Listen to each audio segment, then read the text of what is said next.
Product लेंगे आज career legal liability. Transportation एक ऐसा बिजनेस है जिसमें कोई भी फर्म किसी भी पर्सन का कोई भी माल एक प्लेस से दूसरे प्लेस पर भेजता है। पॉइंट ये है कि ट्रांसपोर्टर का अपना कुछ भी माल नहीं होता, क्योंकि जो भी सामान भेजा जा रहा है that belongs to plenty of people. मैं भी shopkeeper, businessman, office man, whatever, लेकिन वो किसी भी थर्ड पर्सन है। अब ये जो माल भेजे जाने की प्रोसेस है,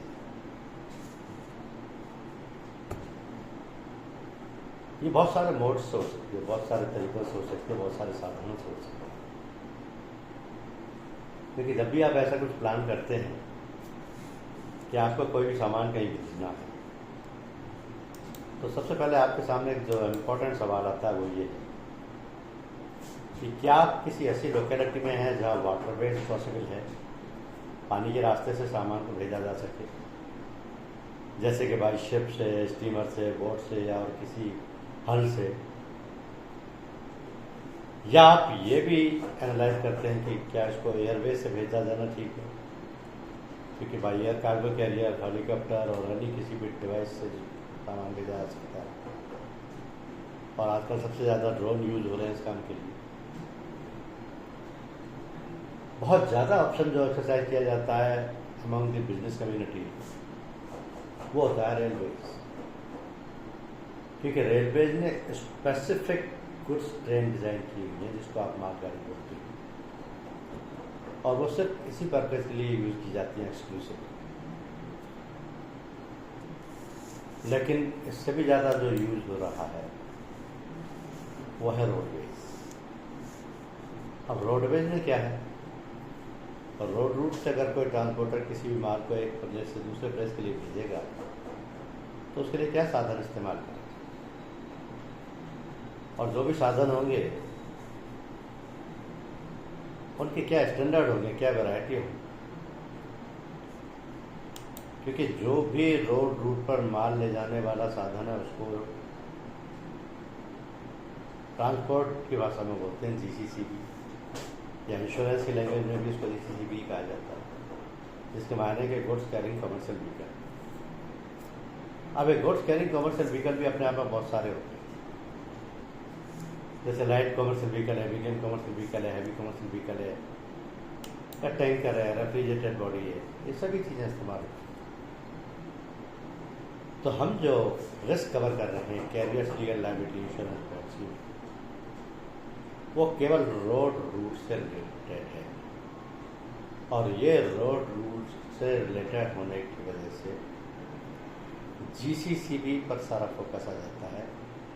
वो जीसीसीबी किसी भी शेप में हो सकता है, open body, close body, refrigerated body, tanker, LCB, MCB, किसी भी शेप में हो सकता है, क्योंकि ये ही व्हीकल ट्रांसपोर्टर्स या कैरियर फर्म्स या लॉजिस्टिक फर्म्स गुड्स को एक प्लेस से दूसरे प्लेस तक भेजने के लिए यूज करते हैं। तो चलिए देखते हैं हमारा प्रोडक्ट क्या है कैरियर लीगल लायबिलिटी का।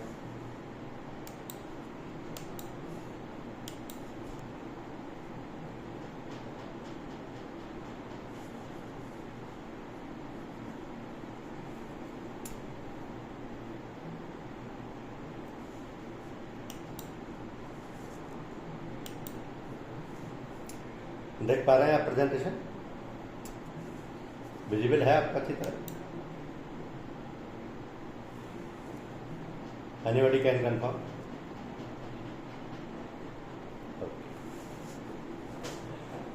The name of the product is carrier legal liability, जिसमें सब्जेक्ट मैटर रहेगा रोडवेज के व्हीकल जो कि गुड्स कैरी करने के लिए यूज किए जाएंगे। क्वेश्चन ये है कि ये पॉलिसी इन लोगों के लिए कैसे डिजाइन की गई है, क्यों डिजाइन की गई है, पर्पस क्या है, ऑब्जेक्ट क्या है इसके पीछे। तो बड़े सिंपल टर्म्स में ये आप जानते हैं कि सामान या मर्केंडाइज या गुड्स या कार्गो जो भी एक प्लेस से दूसरे प्लेस के लिए भेजा जाता है, उसमें सबसे बड़ी रिस्क यही होती है कि वो ट्रांजिट में कहीं भी डैमेज हो सकता है, नष्ट हो सकता है। और क्योंकि ट्रांजिट में ऐसा हो रहा है तो सारी रिस्क ट्रांसपोर्टर की हो जाती है। ये जो गुड्स है या कार्गो है या मर्केंडाइज है, कुछ लोग इसको भेजने से पहले इंश्योरेंस भी कराना पड़ता है, जो भी इंश्योरेंस माइंडेड है, क्योंकि वो जानते हैं कि अपने सामान की सेफ्टी के लिए insurance is the best service provider. क्योंकि ट्रांसपोर्टर के एंड पे अगर लॉस हो भी गया तो उसकी ड्यूटी तो बनती है कि वो क्लेम पे करे, but it may be time consuming.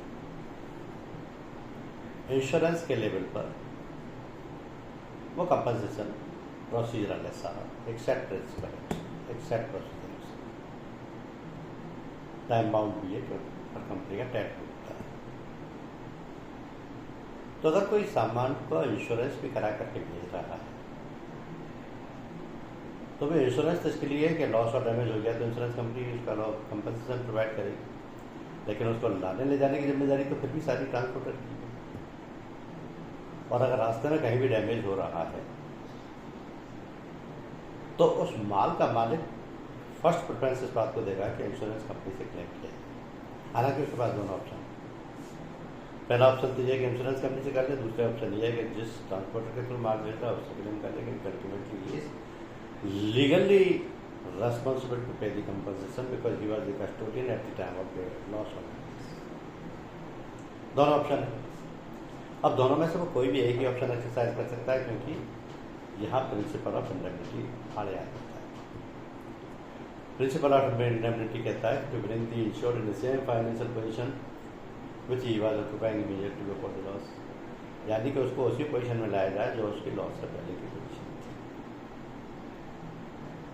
अब लॉस से पहले के पोजीशन में लाने के लिए वो किसी भी एक से कंपनसेशन लेगा।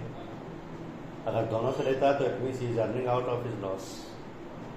यहाँ प्रिंसिपल ऑफ इंडेमनिटी वायलेट हो जाएगा। अब मान लिया उसने फर्स्ट प्रायोरिटी दी कि इंश्योरेंस कंपनी से लॉस रिकवर करनी है। Insurance company as per set procedure उसे क्लेम पे सेटल करेगी, असेस करेगी, सर्वे कराएगी, उसके हिसाब से जो भी उसका कंपनसेशन बनता है उसको प्रोवाइड करेगी। लेकिन जब कंपनसेशन प्रोवाइड कर रही है at the same time insurance company उससे एक डॉक्यूमेंट मांगेगी जिसका नाम है सब्रोगेशन लेटर। और ये सब्रोगेशन लेटर देते ही इंश्योरेंस कंपनी के पास इंश्योर के बिहाफ पर सारे लीगल राइट्स आ जाएंगे जिनके बिहाफ पर वो उस थर्ड पर्सन से जबकि लॉस और डैमेजेस के लिए रेस्पॉन्सिबल है कंपनसेशन क्लेम कर सकती है। थोड़ा कॉम्प्लिकेट हो गया, मैं इसको और सिंप्लीफाई करता हूँ। इसका आप यूँ समझें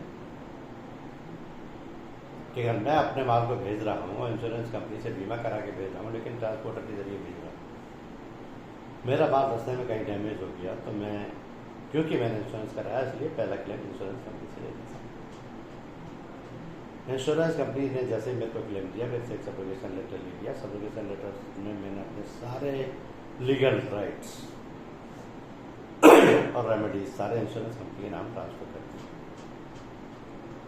अब जैसे मेरे लीगल राइट्स और रेमेडीज इंश्योरेंस कंपनी के नाम ट्रांसफर हुए, इंश्योरेंस कंपनी को राइट मिल गया कि उससे रिकवरी करे जो इस लॉस के लिए एक्चुअली रेस्पॉन्सिबल था, और वो है ट्रांसपोर्टर। तो इंश्योरेंस कंपनी ट्रांसपोर्टर से रिकवरी करेगी जितना उसने क्लेम मेरे को पे किया है। इस सारी सिचुएशन में आपको ये समझ में आया कि अल्टीमेटली इंश्योरेंस कंपनी चाहे बीमार का बीमा कराया गया है या नहीं कराया है, दोनों ही सिचुएशन में लॉस और डैमेज के लिए रेस्पॉन्सिबल है, उसको कंपनसेशन देना ही देना है। अगर बीमा नहीं कराया है तो माल का मालिक उससे क्लेम ले लेगा, और अगर बीमा कराया है तो इंश्योरेंस कंपनी उससे उतना अमाउंट रिकवर कर लेगी जितना कि उन्होंने इंश्योर कर दिया। यानी कि दोनों ही सिचुएशन में अगर ये ट्रांसपोर्टर की या कैरियर फर्म की लायबिलिटी है, रिस्क है, जिम्मेदारी है, तो फिर उसके बाद बचने का कोई तरीका ही नहीं। उसको तो क्लेम पे करना ही करना जब भी लॉस होता है। और क्योंकि ट्रांसपोर्टर का काम ही सिर्फ ये है कि माल भेजना है, उसके बाद जितने व्हीकल है वो सारे इसी पर्पज़ के लिए यूज़ हो रहे हैं कि माल भेजना है, और उन सभी व्हीकल में लॉस और डैमेज की पॉसिबिलिटी है जिसमें से किसी से भी इनकार नहीं किया जा सकता है। ये डेली भी हो सकता है, महीने में भी हो सकता है, साल में भी हो सकता है, और किसी भी दिन ना हो, ये भी पॉसिबिलिटी है। इस सारी सिचुएशंस में कैरियर फर्म को या ट्रांसपोर्टर फर्म को कितना कंपनसेशन पे करना पड़ेगा और उसे कौन पे करेगा, इस सब का जवाब देती है केवल एक पॉलिसी जिसका नाम है carriers legal liability insurance policy. यही वो पॉलिसी है जो कि ट्रांसपोर्टर को फाइनेंशियल प्रोटेक्शन प्रोवाइड करती है। अदरवाइज ट्रांसपोर्टर फर्म गाड़ी के जाने वाले सामान के मालिकों को लॉस या डैमेज पे करते करते ही फिनिश्ड होते हैं, क्योंकि ये प्रैक्टिकली पॉसिबल है कि जितने माल का उन्होंने भाड़ा कमाया है उससे ज़्यादा उनको माल के लॉस या डैमेज का कंपनसेशन पे करना पड़ जाए। इस बात से तो कोई इनकार नहीं कर सकता कि पूरी पूरी बड़ी गाड़ी में भी आग लग सकती है, नदी में भी डूब सकती है, एक्सीडेंट भी हो सकता है। अगर उसमें बाई चांस कुछ भी केमिकल है या लिक्विड है तो पूरा पूरा लीक भी हो सकता है, जल भी सकता है, anywhere at any point of time by any reason. ये सारे ऑप्शंस प्लेस और इन सब का अल्टीमेट इम्पैक्ट क्या होगा कि जितना भी लॉस हुआ है उस सब के लिए ट्रांसपोर्टर रिस्पॉन्सिबिलिटी। जब ये रिस्पॉन्सिबिलिटी ट्रांसपोर्टर की है तो उसको कोई ना कोई फाइनेंशियल सपोर्ट चाहिए, और ये फाइनेंशियल सपोर्ट उसको कोई भी इंस्टीट्यूशन, कोई भी फाइनेंशियल बॉडी या कोई भी ट्रांसपोर्टर बॉडी सपोर्ट नहीं करेगी। Ultimately the transporter firm itself is responsible for all loss or damages which took place during the transportation business, and so he has to pay the compensation. अब यही एक वो policy है जो कि उनको रेस्क्यू के लिए है, उनके सपोर्ट के लिए है, और ये उनको एट द क्रूशियल ऑवर उनके फाइनेंशियल सपोर्ट देकर के सारे बिजनेस को सेव करना। तो पॉलिसी में क्या है ऐसा, कौन ले सकता है इसको? कोई भी transporter firm, carrier firm, logistic firm जो कि एंगेज हैं माल को एक जगह से दूसरी जगह भेजने में थ्रू एनी कॉमर्शियल व्हीकल। ये कॉमर्शियल व्हीकल जीसीसी भी ही होगा। लेकिन यहाँ एक और सिचुएशन आती है कि अगर कोई बहुत बड़ी ट्रांसपोर्ट फर्म है या कोई छोटी फर्म भी है, उनके सारे व्हीकल उनके पास अपने नहीं है, कुछ हायर्ड भी हैं, कुछ ओन्ड भी हैं। तो जो उनके हायर्ड व्हीकल है उनका भी इंश्योरेंस इसमें हो जाएगा, जो ओन्ड है उनका भी इंश्योरेंस इसमें हो जाएगा, क्योंकि उनको तो ट्रांसपोर्टर फर्म को तो दोनों ही व्हीकल यूज़ करने हैं और दोनों ही माल भेजने के लिए यूज़ करने हैं, और दोनों में ही लॉस और डैमेज की पॉसिबिलिटी है। तो जब तक वो सारे व्हीकल्स को carrier legal liability insurance policy में इंश्योरेंस नहीं कराएंगे तो कौन से व्हीकल में लॉस हो गया ये कैसे प्रूव करेंगे और कैसे क्लेम करेंगे? इसलिए कैरियर लीगल लायबिलिटी पॉलिसी जो इश्यू की जाएगी किसी भी ट्रांसपोर्ट फर्म के लिए जो कि कैरियर है, कार्गो ऑफ गुड्स है, उनके सारे के सारे व्हीकल्स को इस पॉलिसी में इंश्योर कर दिया जाएगा। अब क्योंकि ये बिजनेस कुछ डिफरेंट तरीके का है जिसमें कि माल को फिजिकल लॉस और डैमेज होता है, माल यानी कार्गो यानी मर्केंडाइज यानी गुड्स, और उस गुड्स के डैमेज के लिए ही ये पॉलिसी बनी। यानी जो व्हीकल पॉलिसी में लिस्टेड हैं या इंश्योर्ड हैं उनके लॉस को पे करने की जिम्मेदारी carrier legal liability insurance policy की नहीं। कैरियर लीगल लायबिलिटी पॉलिसी केवल उस फिजिकल लॉस और डैमेज को पे करेगी जो कि उस माल को हुआ जो कि उन गाड़ियों के थ्रू जा रहा था, और माल का लॉस भी उन स्पेसिफाइड पेरेंट से होना चाहिए जो कि पॉलिसी में कवर हो।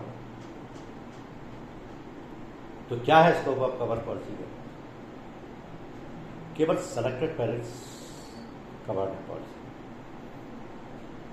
For example fire, explosion, accident, अगर इन कारणों से माल का लॉस हो रहा है तो insurance company carrier legal liability policy में क्लेम नहीं करेगी। इसके अलावा नेग्लिजेंस भी कवर्ड है। अब ये नेग्लिजेंस ट्रांसपोर्टर फर्म के किसी एम्प्लॉय की, किसी रिप्रेजेंटेटिव की, किसी सर्वेंट की, या लोडर्स और अनलोडर्स की भी हो सकती है। तो नेग्लिजेंस से हुआ लॉस भी कवर हो। लेकिन बाई चांस अगर व्हीकल में ही लॉस हो गया, व्हीकल जल गया या एक्सप्लोड हो गया या कोई एक्सीडेंट हो गया, तो उसका क्लेम इस carrier legal liability insurance policy में नहीं मिलेगा, केवल माल के लॉस का ही। तो बेसिक कवरेज में क्या है? Fire, explosion and accidents and negligence. Additionally 2 parents और हैं जिनके लिए एडवांस पेमेंट करके या एडिशनल पेमेंट करके रिस्क कवर कराई जा सकती है, और ये हैं right and strike and terror. ये 2 एडिशनल पेरेंट्स हैं जिनकी रिस्क कवर कराना इंश्योर के ऑप्शन पर है। अगर वो एडिशनल पे क्लिक करते हैं क्लिएंट तो रिस्क कवर हो जाएगी, अगर वो ऑप्ट करते हैं तो रिस्क कवर हो जाएगी, क्योंकि ऑप्शनल।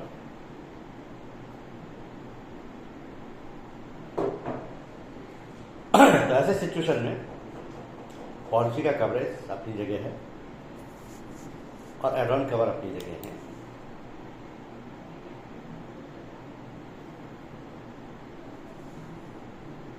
पॉलिसी का कवरेज पॉलिसी में इनबिल्ट है, एड ऑन ऑप्शनल है, कस्टमर की चॉइस में। फिर आता है की कंसिडरेशंस, जो बताते हैं कि पॉलिसी केवल 1 साल के लिए, 1 साल से ज़्यादा के पीरियड के लिए पॉलिसी नहीं दी जाएगी, लेकिन हर साल रिन्यूएबल है। ट्रांसपोर्टर फर्म उसको कैरियर फर्म हर साल रिन्यू करा सकती है। एक फर्म एस्टेब्लिश फर्म को ये पॉलिसी दी जाएगी, उसके जितने भी व्हीकल्स हैं ओनर आया वो सब इस पॉलिसी में कवर कर लिए जाएंगे, लेकिन एक कंडीशन है, और यह हमारी पॉलिसी की प्री कंडीशन है कि जितने भी व्हीकल ट्रांसपोर्ट फर्म के पास हैं जिनको कि वो चाहे जीसीसीबी या गुड्स कैरिंग पर्पज के लिए इस्तेमाल करना चाहते हैं, उन सब के लिए comprehensive motor insurance package policy होनी चाहिए। सिर्फ थर्ड पार्टी पॉलिसी भी नहीं काम करेगी, कॉम्प्रिहेंसिव मोटर पैकेज पॉलिसी होनी चाहिए इंडिविजुअल, क्योंकि आप जानते हैं एक मोटर की पॉलिसी में केवल एक ही व्हीकल का इंश्योरेंस होता है। अगर आपके पास 2 बाइक हैं या 3 स्कूटर हैं या 3 कार, तो आपको हर चीज़ के लिए इंडिविजुअल एक सेपरेट पॉलिसी चाहिए। एक पॉलिसी में एक से ज़्यादा व्हीकल कवर ही नहीं होते। तो अगर ट्रांसपोर्टर फर्म के पास 20 गाड़ियाँ हैं, 20 के लिए उसे 20 पॉलिसी चाहिए। 20 के अलावा मान लिया उसके पास 5 गाड़ियाँ हायर्ड हैं, तो 5 के लिए भी अलग से पॉलिसी है। अब वो 5 हायर्ड पॉलिसी के लिए वो पॉलिसी नहीं ले सकते क्योंकि उसके ओनरशिप में नहीं है, वो शेयरेबल इंटरेस्ट नहीं है उसका। हायर्ड है इसका मतलब भाड़े पे लिए, भाड़े पे लिए इसके मायने ये है कि उसका ओनर कोई और है, ओनर कोई और है, तो वो ओनर लेगा पॉलिसी। अगर वो ओनर पॉलिसी ले लेता है और ट्रांसपोर्ट फर्म को दे देता है तो it's full proof that the vehicle is comprehensively insured under a motor package policy and this is sufficient for the requirement of the carrier legal liability insurance policy। फिर से समझिए, ये बहुत इंपॉर्टेंट पॉइंट है कि जब भी आप किसी ट्रांसपोर्टर फर्म को ये carrier legal liability insurance policy दे रहे हैं तो आपने पहली कंडीशन ये रखनी है कि आपके पास जितने भी व्हीकल्स हैं जिनको आप एज जीसीसीबी यूज़ करेंगे या गुड्स कैरिंग पर्पज के लिए यूज़ करेंगे, उन सबके लिए individual motor comprehensive package policy होनी जरूरी है।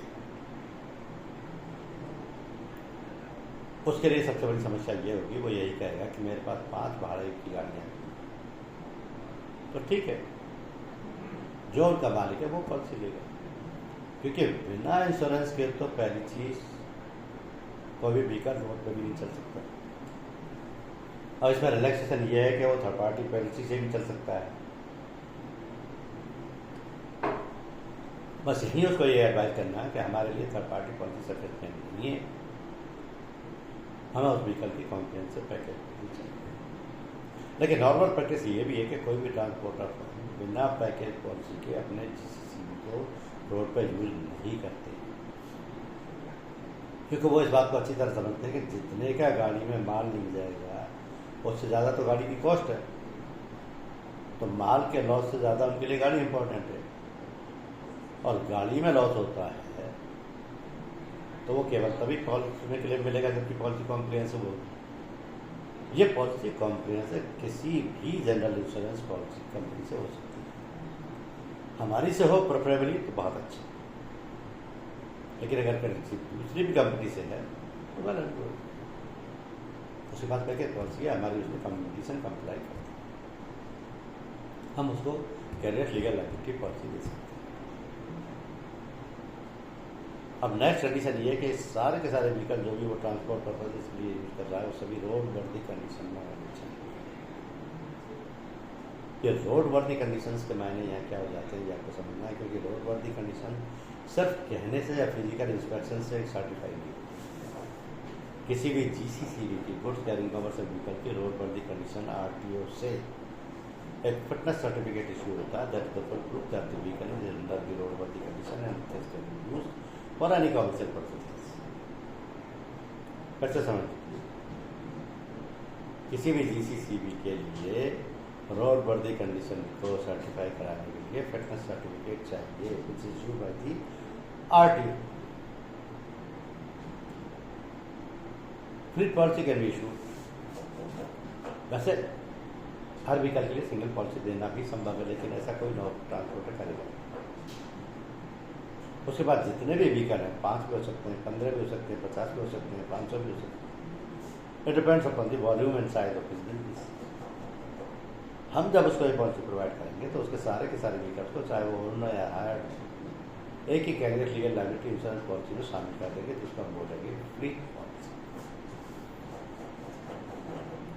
Maintenance of proper record and logbook for each vehicle. हर ट्रांसपोर्टर फर्म अपने जितने भी व्हीकल्स को GCCB पर्पज के लिए यूज कर रहे हैं उन सभी की एक लॉगबुक मेंटेन करती है, जिसमें कि उनका रिकॉर्ड होता है कि कौन सा व्हीकल किस दिन को किस रूट पर काम गया, क्या मान लेकर गया। तो ये लॉगबुक उनके लिए बहुत बड़ा डॉक्यूमेंट है, जिससे कि वो किसी भी पुरानी केस के रेफरेंस देकर आपको ये बता सकते हैं कि ये व्हीकल उस तारीख को काम गया। ये रिकॉर्ड है सारी चीज। इसी तरीके का एक इम्पॉर्टेंट डॉक्यूमेंट है उनका कंसाइनमेंट नोट। ये कंसाइनमेंट नोट उस व्हीकल में उस डेट को क्या सामान गया था उसकी कंप्लीट लिस्ट है। तो ट्रांसपोर्टेशन पर्पजेज के लिए तो ये भी डॉक्यूमेंट बहुत इंपॉर्टेंट है, और ये दोनों ही मेंटेन होने चाहिए। वो इसलिए कि आप पॉलिसी दे रहे हैं उस दिन इन डॉक्यूमेंट्स की जरूरत नहीं है, लेकिन जिस दिन ट्रांसपोर्ट फर्म इंश्योरेंस कंपनी से क्लेम लेगी ये दोनों डॉक्यूमेंट पहले मंगाएगी, पहले चेक करेगी, क्योंकि यही क्रॉस वेरिफिकेशन होगा जिससे कंफर्म होगा कि लॉगबुक के हिसाब से इस डेट को ये व्हीकल कहाँ था, कंसाइनमेंट नोट के हिसाब से इस व्हीकल में इस डेट को क्या क्या माल था, जिस सामान का लॉस हुआ वो गया था या नहीं गया था। This is sufficient for cross verification of the loss और डैमेजेस ऑफ द गुड्स।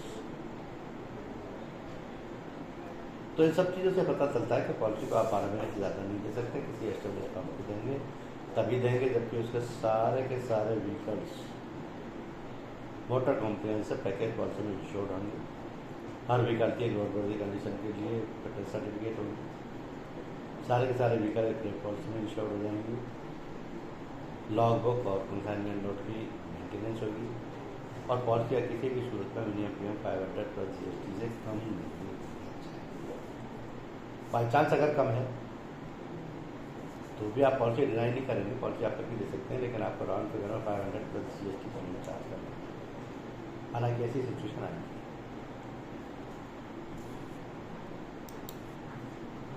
अब आता है कवर ड्यूरेशन। ये कवर ड्यूरेशन इस पॉलिसी में बहुत ज़्यादा इंपॉर्टेंट है, क्योंकि ये पॉलिसी एक स्पेसिफिक पर्पज के लिए है,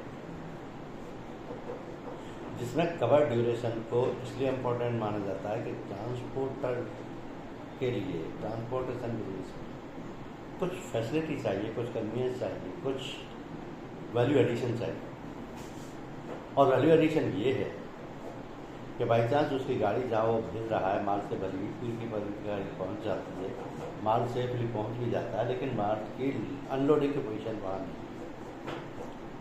क्योंकि जिस ट्रांसपोर्टर के यहाँ उसको खाली होना है उसके ट्रांसपोर्टर के गोडाउन में भी कैपेसिटी इतनी नहीं है कि वहाँ उसको खाली कर दिया जाए, जैम पैक है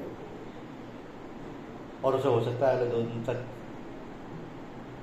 स्पेस नहीं मिलेगा, तो गाड़ी खाली हो नहीं पाएगी। एक पूरी की पूरी गाड़ी को खाली करना है, उसका माल को अनलोड करना है, इट रिक्वायर्स सम स्पेस और अ सेफ प्लेस। तो ऐसी सिचुएशन में हमने एक एडिशनल प्रोविजन किया है जिसमें कि ट्रांसपोर्टर फर्म को, करियर फर्म को या लॉजिस्टिक फर्म को एक रिलीफ मिलेगा, क्योंकि हम उनको एडिशनल 3 डेज का पीरियड प्रोवाइड करेंगे।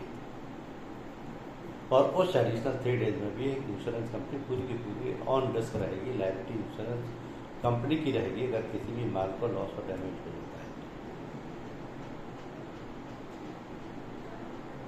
अब यहाँ देखने की चीज़ ये है कि ये जो कवर ड्यूरेशन है ये स्टार्ट उस डेट से होगा जिस डेट को गाड़ी को चलना है, उस प्लेस से होगा जहाँ से कि माल को सामान लेकर के जाना है, वहाँ तक जाएगा जहाँ तक कि माल के अनलोड होना है। तो पॉसिबिलिटी 3 तरीके की। पहली तो ये कि गाड़ी अभी चली नहीं है, पॉइंट ऑफ ओरिजिन पर खड़ी है, यानी जहाँ से माल को गाड़ी को जाए। फॉर एग्जाम्पल मुंबई से अहमदाबाद जाना है, अब मुंबई में ही गाड़ी खड़ी है, मुंबई में ही गाड़ी लोड हो रही है और लोडिंग ऑपरेशंस में ट्रांसपोर्टर फर्म के लोडर्स अनलोडर्स से, उनके एम्प्लॉई से या उनके रिप्रेजेंटेटिव से बाय नेग्लिजेंस सामान डैमेज हो जाता है, तो क्या है पॉलिसी में कवर होगा? क्योंकि नेग्लिजेंस तो हो जाती है। मान लिया घी के पीपे चढ़ाए जा रहे हैं गाड़ी में, एक हाथ से छूट गया, पूरा की पूरा फट गया, डैमेज हो गया सारा, ठीक हो। और ऐसा कोई भी बल्कि आइटम हो सकता है, कोई लिक्विड आइटम्स भी हो सकता है। तो उस सिचुएशन में जबकि गाड़ी अभी स्टार्ट भी नहीं हुई है, पॉइंट ऑफ ओरिजिन पर ही खड़ी हुई है और लोडिंग अनलोडिंग के ऑपरेशन चल रहे हैं, उस वक्त भी अगर डैमेज हो जाता है तो वो भी पॉलिसी में कवर होगा। First stage of coverage. Second stage, गाड़ी पूरी तरह लोड होकर के पॉइंट ऑफ ओरिजिन से स्टार्ट हो जाती है। अब मुंबई से अहमदाबाद की दूरी काफ़ी, उस सारी दूरी में, पूरी डिस्टेंस ऑफ जर्नी में किसी भी तरीके के लॉस और डैमेज की पॉसिबिलिटी हो सकती है। गाड़ी एक्सचेंज भी हो सकती है, जल भी सकती है, सामान लीक भी हो सकता है, चोरी चकारी भी हो सकता है, टकरा भी सकती है, नदी में भी पलट सकती है, आंधी तूफान भी आ सकते हैं, बाढ़ में भी जा सकती है, कुछ भी हो सकता है। तो जो ट्रांजिट की रिस्क है तो किसी को भी नहीं मालूम, लेकिन इस पॉलिसी में ट्रांजिट की पूरी रिस्क कवर रहेगी। थर्ड स्टेज आती है फाइनल डेस्टिनेशन या पॉइंट ऑफ डिस्चार्ज, जहाँ पर माल को अनलोड हो। अगर ये माल जाते ही अनलोड हो जाता तो बेहतर, क्योंकि सारा माल सेफ्टी डिलीवर किया जा सकता है जिसका भी, लेकिन ऐसा नहीं होता क्योंकि वो रन हो जगह ही नहीं। गाड़ी को एक दिन खड़े रहना है, दूसरे दिन खड़े रहना है, तीसरे दिन अनलोड हो तो भी रिस्क कवर, क्योंकि खड़े खड़े भी गाड़ी में सामान का डर डैमेज हो सकता है। हमेशा ये नहीं होता कि फर्नीचर जा रहा है तो स्टील का आइटम जा रहा है या कपड़ों का आइटम जा रहा है, कितनी बार खाने पीने का आइटम जाता है, खाने पीने के वैरायटी ऑफ आइटम्स,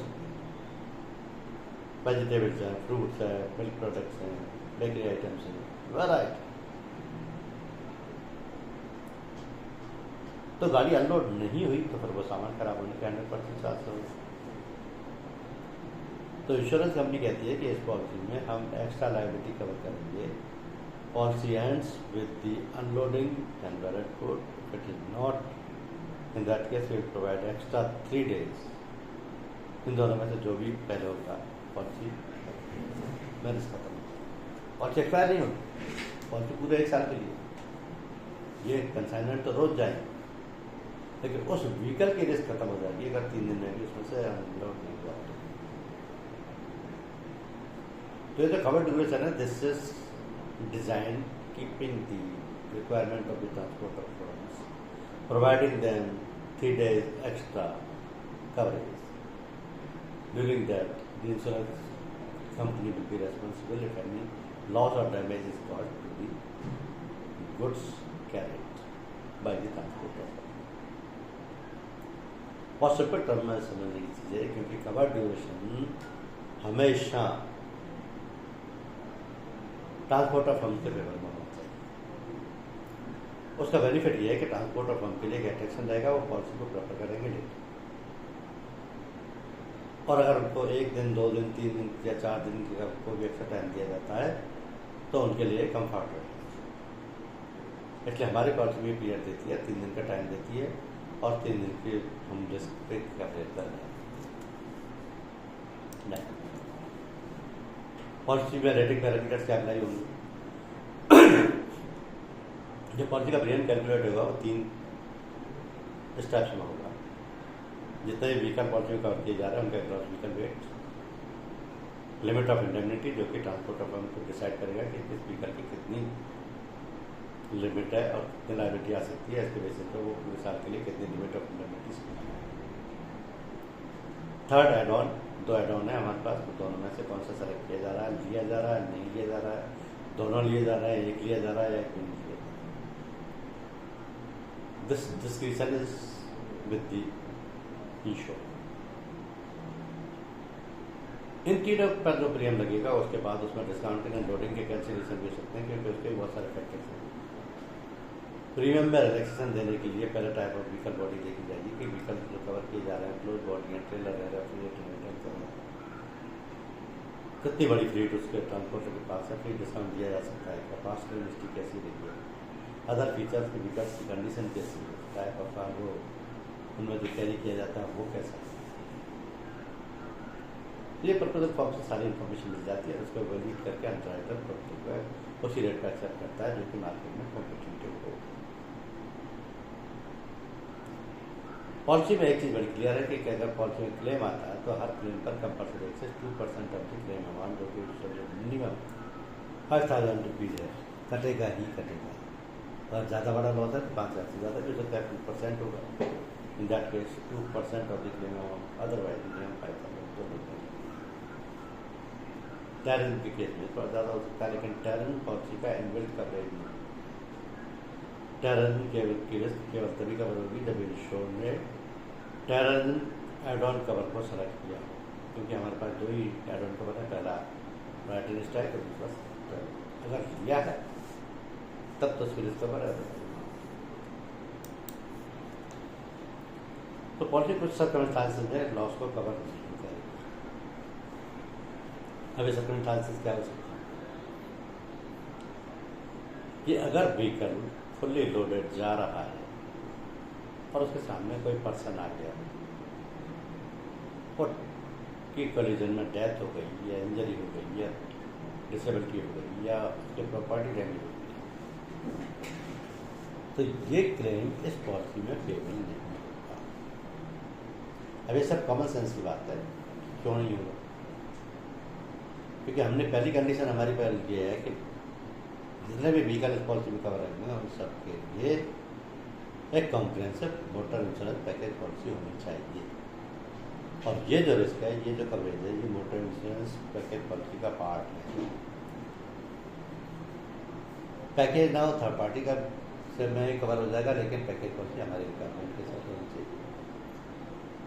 अब ये किसी भी थर्ड पर्सन की ऑन रोड डेथ हो रही है या डिसेबिलिटी हो रही है, प्रॉपर्टी डैमेज हो रहा है, तो ये सारे के सारा क्लेम कंपनसेशन मोटर के पैकेज पॉलिसी पर करेगी, क्योंकि ये प्रोविजन गवर्न हो रहा है मोटर व्हीकल एक्ट 1988 से, जिसके तहत इंश्योर को या उस पर्सन को जिसका इस्तेमाल डैमेज हुआ है और थर्ड पर्सन को MHCT कोर्ट में claim compensation contractual liability cover नहीं होगी। Goods belonging to any servant, agent और सब कॉन्ट्रैक्टर, ट्रांसपोर्टर फर्म का कोई सर्वेंट है या कोई एजेंट है या कोई सब कॉन्ट्रैक्टर है, ये पॉलिसी अगर ले रहा है तो ले नहीं सकता, पॉलिसी तो ट्रांसपोर्टर को दी जाएगी, ट्रांसपोर्टर कैरियर और लॉजिस्टिक को। लेकिन अगर उसका कोई माल इसमें जा रहा है वो डैमेज हो गया तो उसकी रिस्क कवर नहीं होगी। इसके अलावा राइट एंड स्ट्राइक की रिस्क कवर नहीं है, लेकिन एड ऑन कवर है, एक्सेप्शन देकर के कवर कराई जा सकती है। इसके अलावा टेररिज्म की रिस्क कवर नहीं है, लेकिन एडवांस कवर है, एडवांस लेकर के कवर कराई जा सकती है। देन इनहेरेंट डिफेक्ट और वाइस, यानी कि उन सिचुएशंस में जहाँ पर कि किसी भी थर्ड पर्सन ने कोई लॉस नहीं किया हो, लेकिन जो माल जा रहा है उसकी नेचर या उसकी प्रॉपर्टी जैसी है कि वो रख के भी खराब हो सकता है। तो ऐसे क्लेम को इंश्योरेंस कंपनी पे करेगी, क्योंकि ये तो वह नोट, अगर से सब्जियां भेजी या फ्रूट भेजे या मावे की मिठाई भेजी या मिल्क प्रोडक्ट भेजी, they all have got the limited life.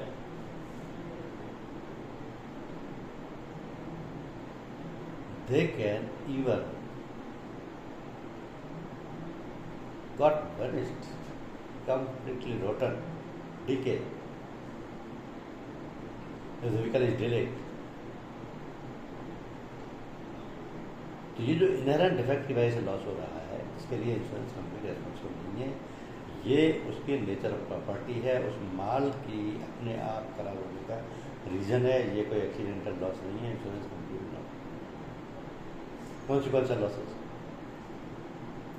Depreciation से, डिले से, मार्केट की अप एंड डाउन से अगर कोई कॉन्सिक्वेंशियल लॉस होता है, दैट इज नॉट पेड। अगर उसने व्हीकल्स में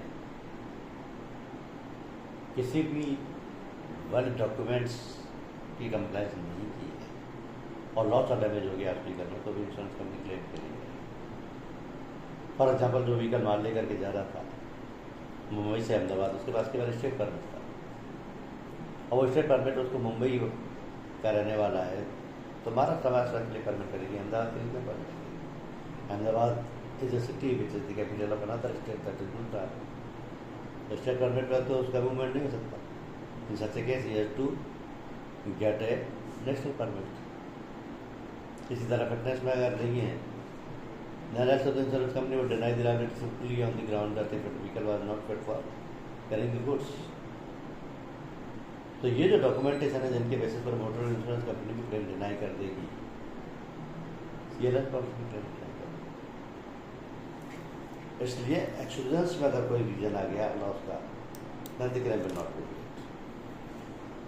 लेकिन अगर कोई क्लेम जेन्युइन है और वो टाइमली इंश्योरेंस कंपनी को इंटीमेट कर दिया जाता है, that settled with in the stipulated time.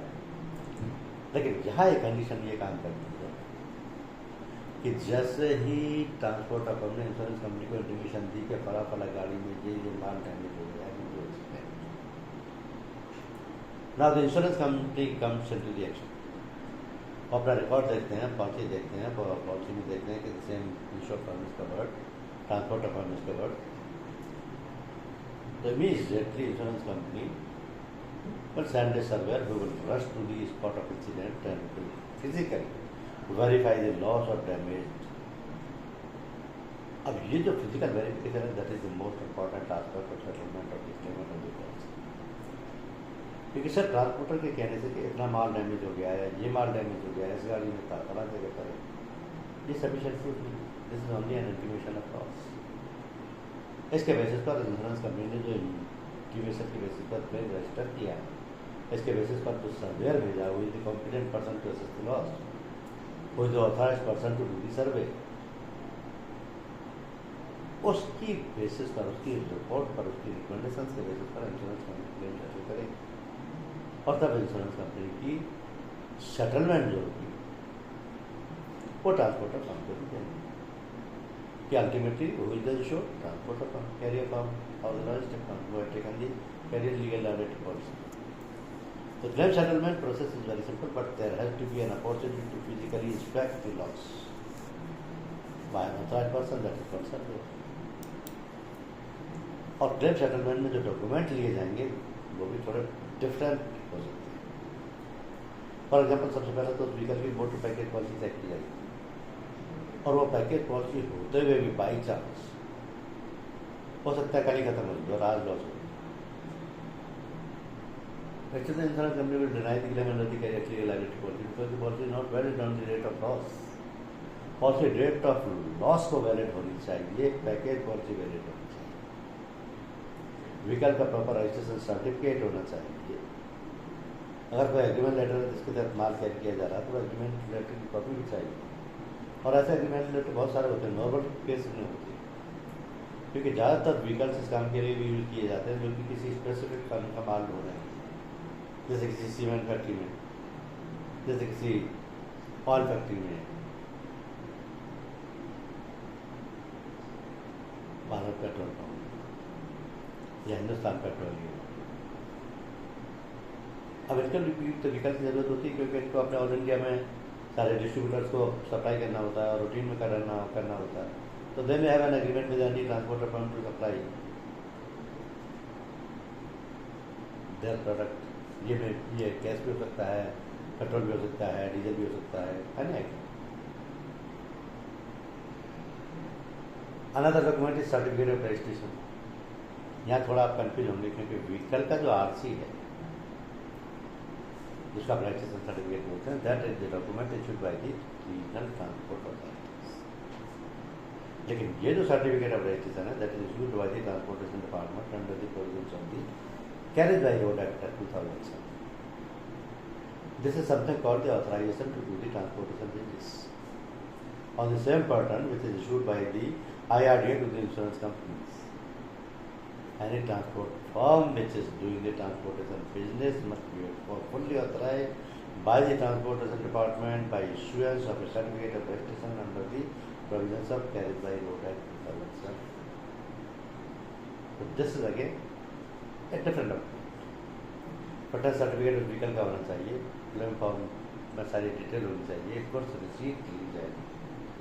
Goods receipt is a document which is issued by the transporter firm to the owner of the goods. क्या मतलब हुआ? मैं अगर माल भेज रहा हूँ किसी ट्रांसपोर्टर फर्म के तरफ, तो मैं क्या माल भेज रहा हूँ, कितना माल भेज रहा हूँ, उसका वजन कितना है, उसकी कॉस्ट कितनी है, उसकी क्वांटिटी कितनी है, ये सारी डिटेल उस GR में होती है। गुड्स रिसीट जिसको बोलते हैं, जिसको कि आप बिल्टिंग हो तो बिल्टिंग चेक हो जाएगी। अब ओरिजिनल तो आपने दे दी उसको जो आप माल का मालिक है, लेकिन कॉपी आपके पास है, that is sufficient. Good forward note, किस गाड़ी में क्या माल भेजा गया था वो सारी डिटेल उसमें गुड फॉरवर्ड, और किस ट्रांसपोर्टर को जा रहा है और कैसे डिलीवर होगा वो भी सारी डिटेल। तो these are the specific document required at the time claim settlement only, not at the time of insurance. Don't get confuse that you need all the documents at the time of insurance also.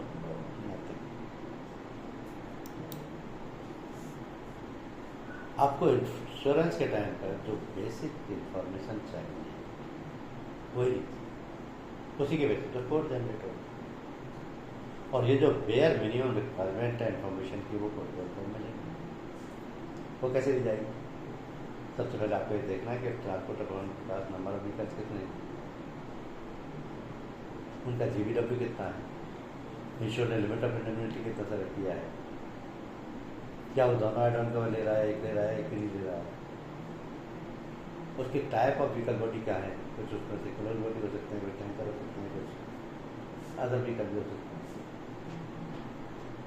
Number of trailers भी हो सकते हैं, उसके बाद refrigerated vehicle भी हो सकते हैं, उसके बाद एज ऑफ द व्हीकल क्या है नॉर्मली, क्योंकि 20 साल पुराने ओवर 15 ईयर्स की कौन सी vehicles are not allowed to run on the public place, type of cargo क्या है, क्या माल हो रहा है, किस तरीके का माल है, स्पेसिफिक भी हो सकता है, फिक्स्ड भी हो सकता है, any damn thing can be carried other than the items which are prohibited, which are contraband as per the provisions of the law, otherwise everything can be carried. Transportation तो मसाले का भी होता है, किताबों का भी होता है, कपड़े का भी होता है, लोहे का भी होता है, रोटी का भी होता है, कुछ भी आइटम हो सकता है, यहाँ तक कि इलेक्ट्रॉनिक आइटम्स भी, इलेक्ट्रॉनिक गैजेट्स भी बाई ट्रांसपोर्ट भी जाते हैं। It depends upon the manner of type, और टाइप ऑफ कार्गो कुछ भी हो सकता है, पास्ट लिमिस्ट्री देखनी होगी, और in a single policy this entire fleet of the shore can be covered. अब जब आप पॉलिसी दे रहे हैं किसी भी ट्रांसपोर्टर को,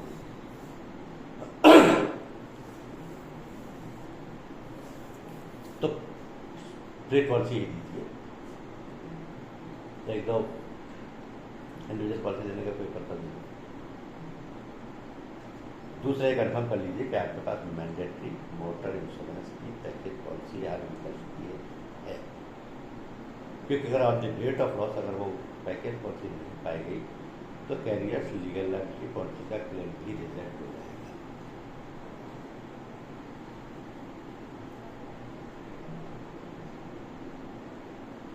इसमें कैरियर लीगल लायबिलिटी पॉलिसी में कोई नोमिनल बोनस जैसी चीज नहीं होती, वो केवल मोटर पॉलिसी में होती है। तो ये पॉलिसी जब भी रिन्यू होगी इसमें एनसीबी जैसी कोई चीज नहीं, और ये पॉलिसी किसी भी तरीके के कार्गो ले जाने वाले को दी जा सकती है, सिर्फ कॉन्ट्राबेंड आइटम्स नहीं किए जाए, जैसे कि ड्रग्स परमिटेड नहीं है या लिकर परमिटेड नहीं है या स्पेसिफाइड स्पेसीज के एनिमल्स परमिटेड नहीं है, अदरवाइज यूजफुल डोमेस्टिक आइटम कुछ भी कर दिया जा सकता है। फर्म के नाम से पॉलिसी होगी, ट्रांसपोर्ट ऑफ फर्म के नाम से पॉलिसी दी जाएगी। अब एक इम्पोर्टेंट सवाल यहाँ आपसे पूछा जा सकता है कि वो फर्म रास्ते की रिस्क कवर कराने के लिए मैरिन ट्रांजिट पॉलिसी क्यों ना ली? कैरियर लीगल लायबिलिटी पॉलिसी में क्या फर्क रहेगा, क्यों नहीं? क्योंकि जितना भी माल व्यापारियों का जाता है वो सभी मैरिन ट्रांजिट पॉलिसी, वो स्पेसिफिक वॉइस पॉलिसी हो सकती है, वो एनुअल पॉलिसी हो सकती है, वो टर्नेबल पॉलिसी हो सकती है, क्योंकि मैरिन में भी वैरायटी ऑफ पॉलिसीज और वो बहुत ज़्यादा पॉपुलर भी है, बहुत पुरानी पॉलिसी भी है। कैरियर लीगल लायबिलिटी के बाद में तो ये सवाल आएगा कि कैरियर लीगल लायबिलिटी पॉलिसी क्यों नहीं दिया, तो उसका स्पेसिफिक आंसर ये कि मैरिन पॉलिसी केवल सामान गुड्स की रिस्क कवर करती है, जबकि carrier legal liability policy liability की रिस्क कवर करती है। लायबिलिटी कैसे? लायबिलिटी क्या है कि जो सामान भेज रहा है वो सामान उसका है ही नहीं, is only custodian for the time being till the goods is safely delivered, he not the owner, वो सामान का मालिक है ही नहीं। लेकिन ट्रांजिट पॉलिसी कौन लेगा? जो माल का मालिक हो, या बायर है या सेलर है या कंसाइनर है या कंसाइनी है, these are all forms of the ownership. Secondly,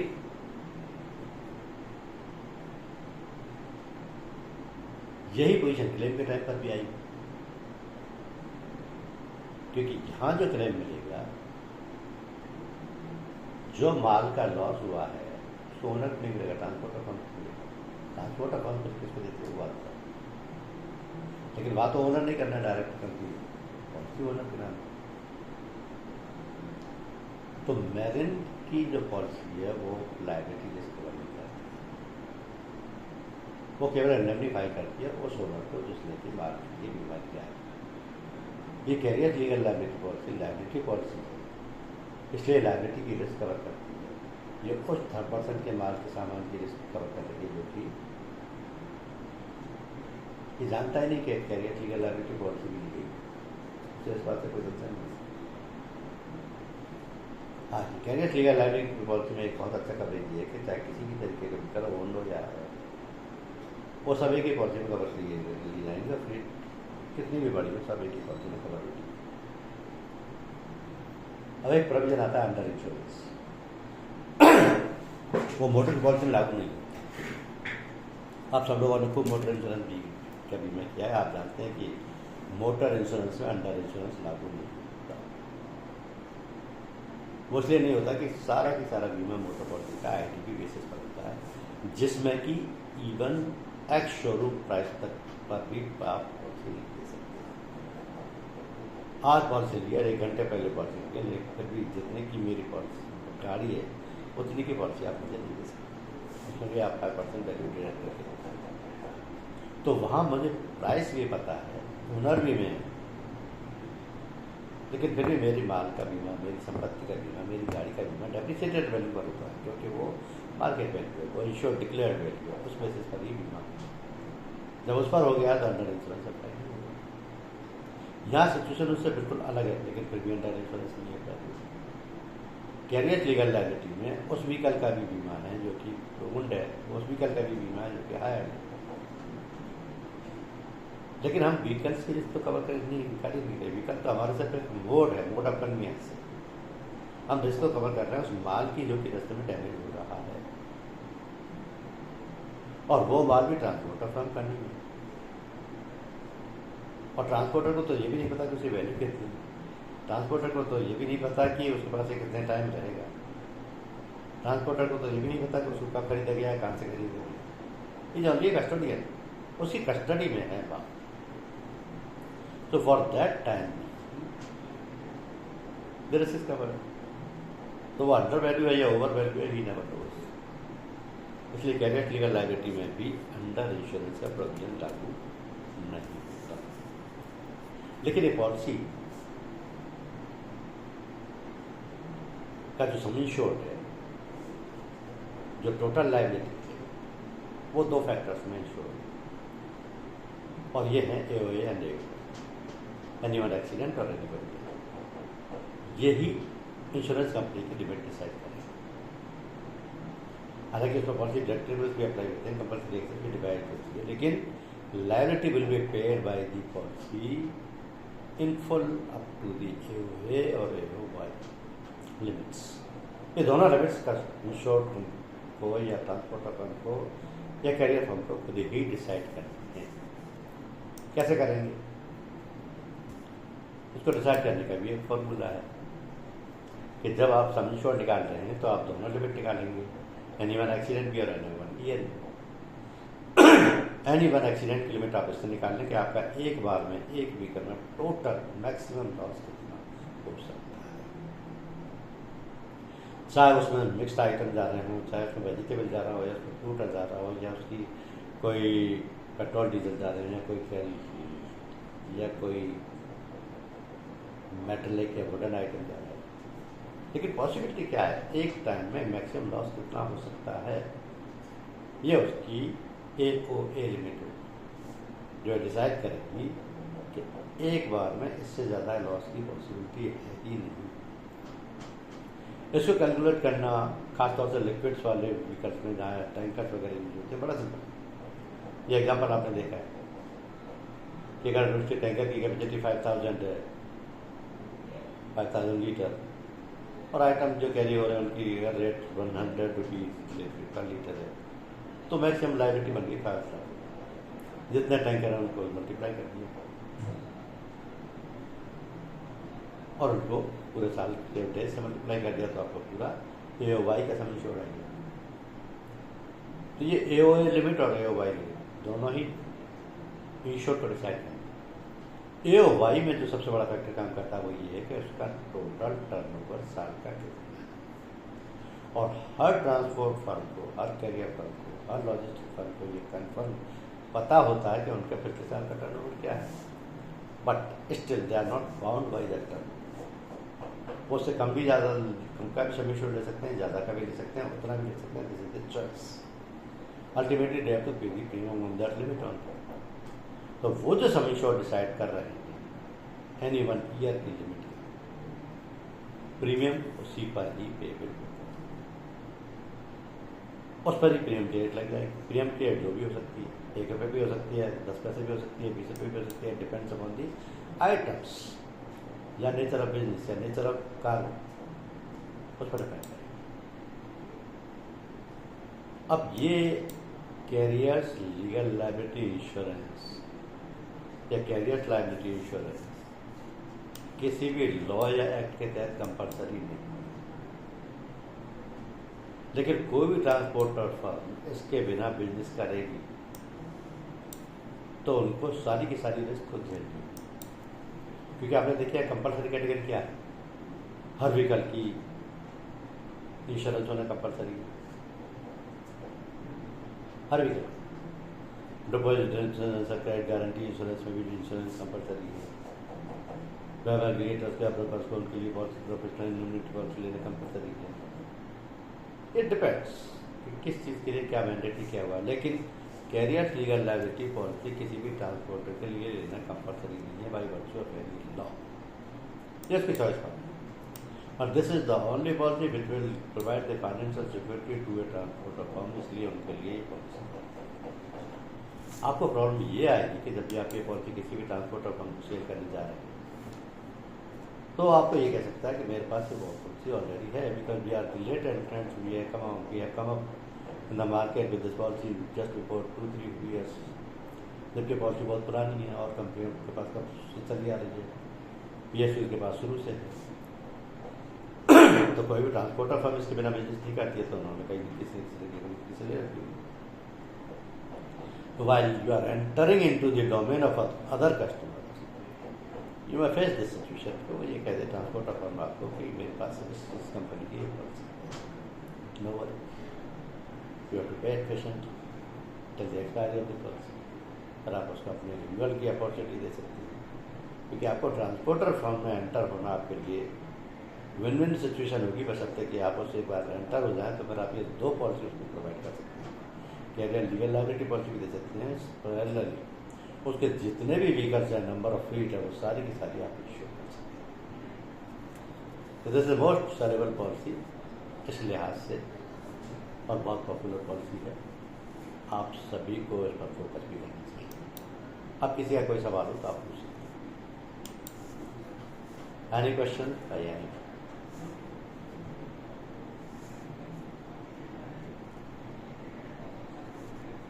That's okay with all? ठीक है, 1 मिनट दीजिए मुझे, मैं आपको टेस्ट पेपर भेज दूँ।